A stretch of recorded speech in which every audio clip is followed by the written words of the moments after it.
So hello everyone, my name's Kapama Yelpaala. I go by KP, and I'm the CEO and founder of Access Mobile. My family's from Ghana, and I was born in the US. And from a young age, I had the experience of family members and friends in Ghana suffering from lack of access to quality healthcare services. And that became the basis for me really wanting to go into healthcare and public health, both in emerging markets and in the US. I founded Access Mobile as a company on a mission to improve access to health services and information through mobile engagement. We are a global business. We work in sub-Saharan Africa, anchored out of South Africa. And since 2012, have built a center of excellence in that region where we've been using mobile-first innovations around population health and care compliance at scale. Since 2018, we've been working here in the US with both payers and providers on how to ensure that underserved, hard to reach, and other populations can take advantage of the mobile channel to get better access to care. To date, we've raised $6 million. What's the challenge? Well, the challenge is that the world is mobile first, but healthcare isn't. And as an extension of that, healthcare has struggled to connect with patients remotely.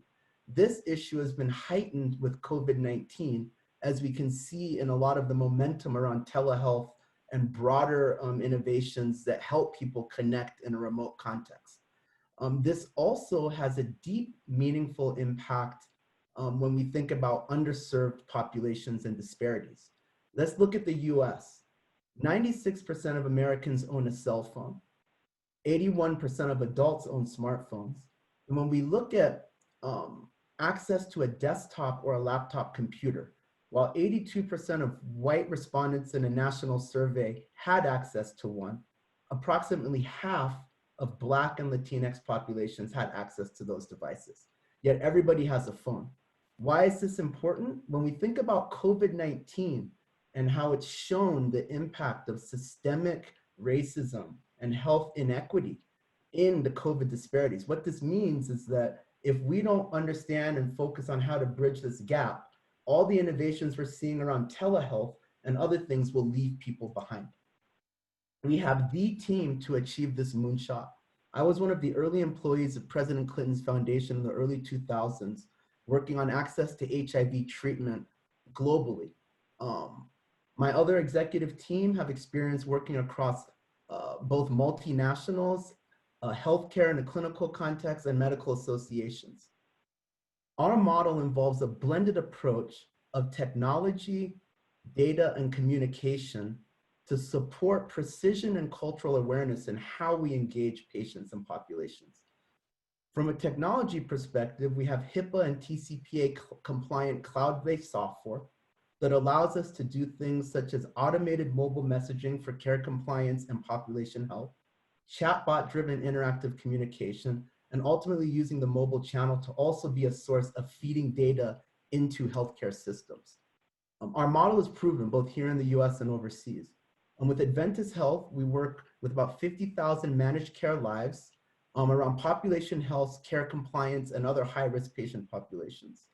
That population is primarily Latinx, and about half of that population are Spanish first speakers. In Oregon, we work with a comprehensive care organization called Cascade Comprehensive Care, which works with about 25,000 Medicaid and Medicare patients in the frontier. These are people that are beyond rural. It's a beautiful place, but what they've struggled with is how to connect with those people.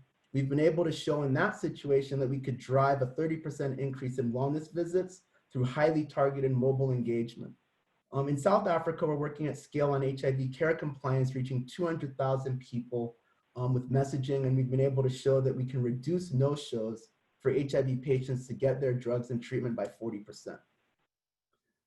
Looking at COVID specifically, we now have launched an initiative with Emory, focused on the significant burden of COVID morbidity and mortality for Black Americans in the Atlanta area. With a mix of community partners, Emory Healthcare and Emory University, we have launched an initiative that in the first phase is reaching 150,000 people to ensure they can get access to prevention, testing, and other services in conjunction with community partners and using digital mobile channels.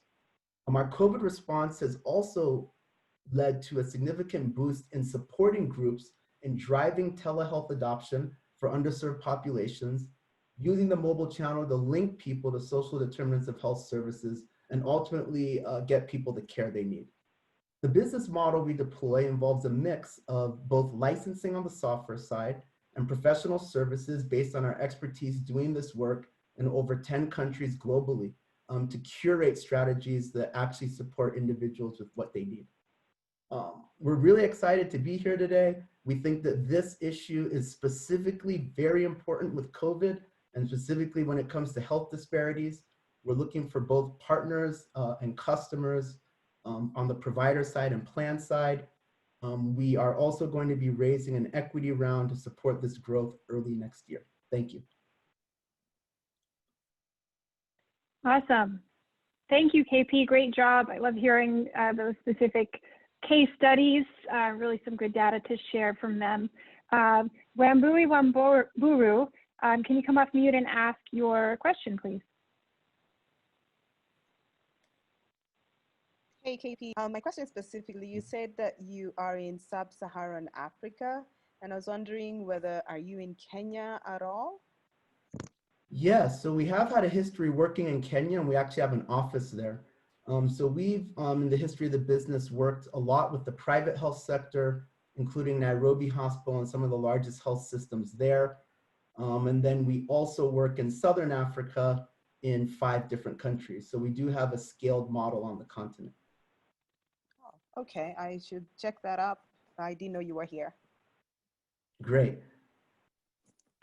Fantastic. Wambui is from Medin for Hub. I'm sure she will connect with you. John Bell from Travelers, can you come off of mute and ask your question, please? Sure. It's basically a very mechanical, tactical question. I guess, are you essentially using SMS, text, and voice as the way to reach underserved populations who may have less tech in their lives? Is that the core of what you're doing? The core of what we're doing is we're leveraging, that's right, SMS, but we're also looking at other mobile channels. So as you understand, I'm sure the patient portal in the US context has struggled for adoption. And based on the stats I mentioned, when we think about telehealth adoption at scale, the mobile device has to be the channel.